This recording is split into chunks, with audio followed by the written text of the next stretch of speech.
Abi sizi dagı janına turguzup эле чогуу тартпайлыбы? Замирбек ата, мол 70 жылдык тоюңуз кут болсун. Рахмат. Аябай монтип шакирттериңиз сизди даңктап, мактап ордоп атат, аябай кубанып жатсаңыз керек. Кубанганда кандай кубанып атам. Териме атпай толкунданып атам, кубанып атам. Мен дайыма эле эки сабамды айтам. Эмгегиңдин кайтканы бул элиңдин алкыш айтканы дейт. Ошо эмгегим аз да болсо кичине кайтканы көрүнүп атат бүгүн.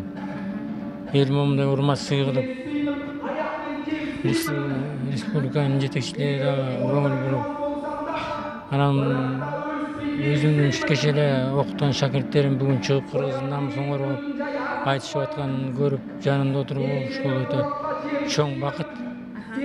Бар болуңуз, оорубаңыз, кылым жашаңыз. Анан бүгүнкү кыргыз элинин эгемендүүлүк майрамы менен дагы бир-эки ооз. Эгемендүүлүк эми кыргыз кылымдар бою күткөн эгемендүүлүк болчу.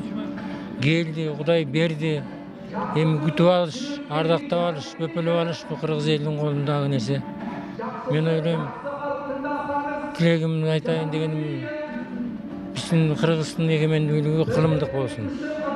Кылымдар болсун, түбөлүктүү болсун. Бар болуңуз ата. Апа, сиз дагы атабыздан кем эмес сүйүнүп атсаңыз керек.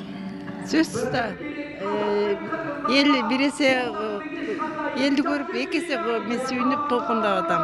Аябай кубанычтуу күн болуп атат. Эки кош майрам бир болуп атат. Караңызчы, сизге болгон элдин сүйүүсүн, зал толуу эл келип отурат. Эми элге, кыргыз элине рахмат. Кыргыз элиме мен абдан чоң ыраазымын. Элдин мен малын багып, данын өстүрүп берген жокмун. Болгон ырым менен көңүлүн ачып, кумарын жазып бератам ушунча жылдары. Ошон үчүн ардактайт, урматтайт, сыйлайт. Анын үчүн мен элиме таазим этем. Бар болуңуз, рахмат чоң.